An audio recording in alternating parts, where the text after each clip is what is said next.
Well, got another side project going on. Something I can't really ignore, even though I'd like to be working on this. My goddamn Jeep. It's giving me a bit of grief. So, hearing a really bad grinding noise at idle.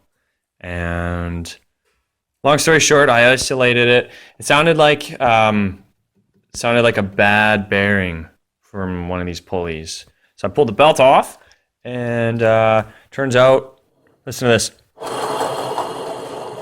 That is a very bad bearing. Bad bearing. Bad. So I'm going to redo that.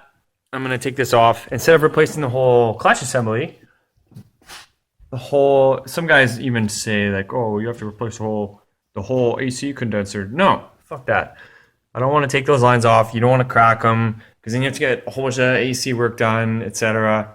What you can do is you can separate this one pulley.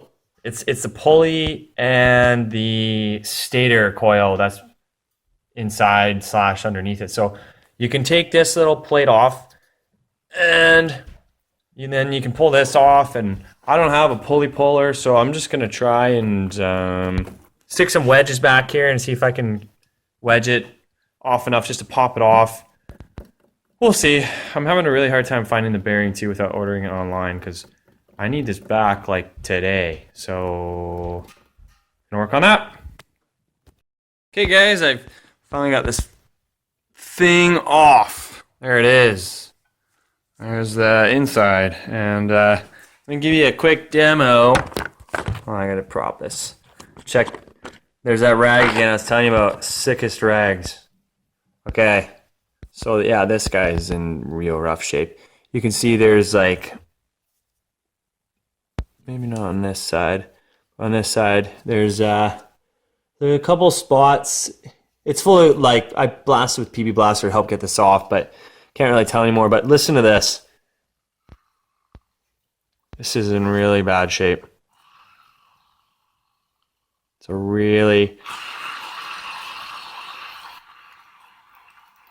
unhappy bearing. And that's after it's like been blasted with like lube and PB Blaster, so that needs to get changed. So I'm gonna smash this thing out and then press a new one in and then put it back on. Good to go. Okay. Pulley is back. I took this. I got a new bearing. Old bearing dead. New bearing good. I show. Here's the old bearing. Listen to this.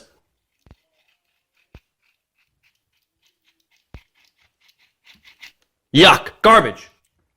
Bad! Here's the new bearing.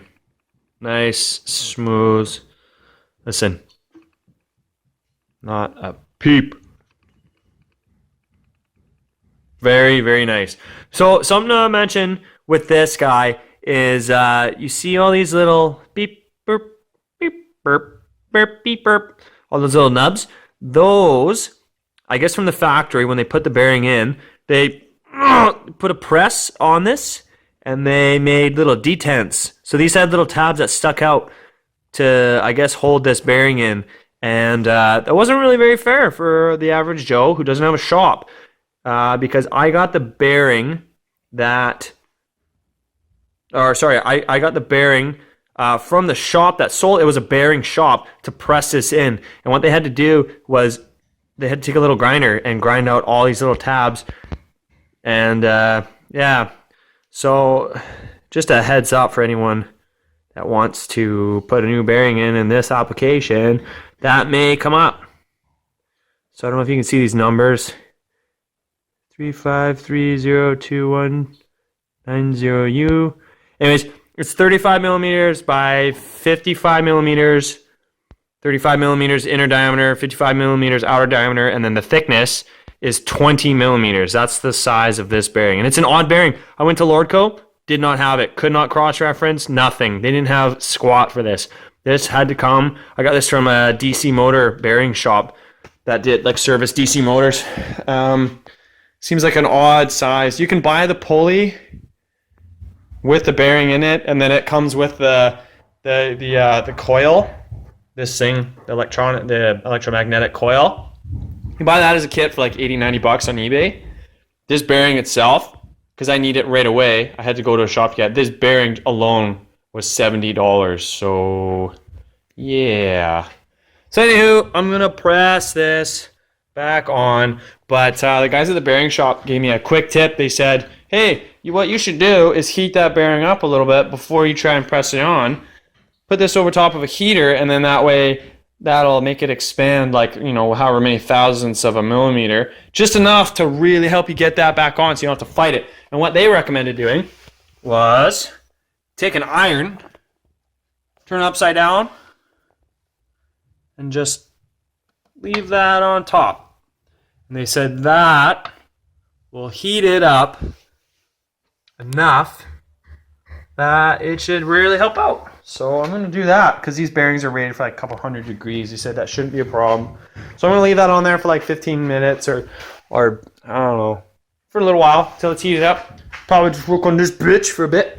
And I already sprayed a lot of brake clean on that, so that should be pretty clean. The stator or the coil looks dirty, but it's not so bad. So yeah, and then I went and bought a socket. A really big socket to help tap it back on. You only want to, when you're tapping in a bearing, because it's going to be really tight, like I said, you only want to apply pressure like hitting it on the inside race, not the outside, and definitely not on the dust cover, because that will damage your bearings. That will immediately fuck up your bearing. So yeah, I'm just going to stay busy until I throw that bitch back on, and then put this cover back on, and yep, be good to go. Oh yeah, so I ripped it off, took a little bit of old oil, and beep, beep, beep. I lubed up the shaft a little bit and the inner race of the bearing, and I took a thick glove because it was quite hot. And oh my god, this thing, as soon as I grabbed it, I try not to leave it off for too long. It just, and it sucked on so good. It like, I didn't have to do anything. I didn't have to hammer it. I went out and bought these sockets for it. Don't even need them. This thing was wonderful. You can see now I've got my snap ring back on. Yep, super stoked, super stoked. Listen to this. Look how silky smooth this is. Oh yeah. It doesn't freewheel very long right now because it's like brand new grease, hasn't really been worn in or heated up or anything like that. So it'll get better over time. But yeah, listen. So quiet. It's so quiet. So very happy about that. Gonna put this back on, screw that back on, put my belt back on, and fire it up. Yeah. Beautiful. Job done. No angry noises. So good. Pretty stoked. This went a lot better than I'd hoped. Let's give you a peek.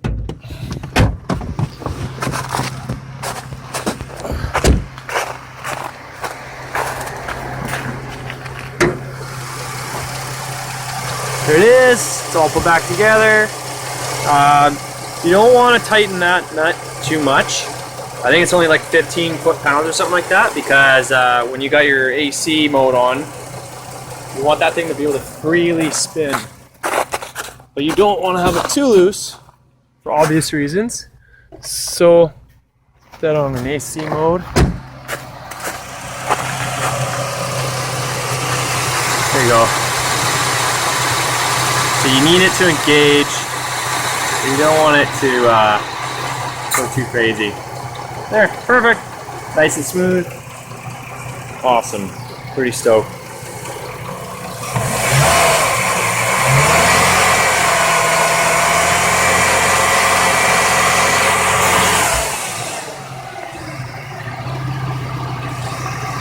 Back to the T-bird.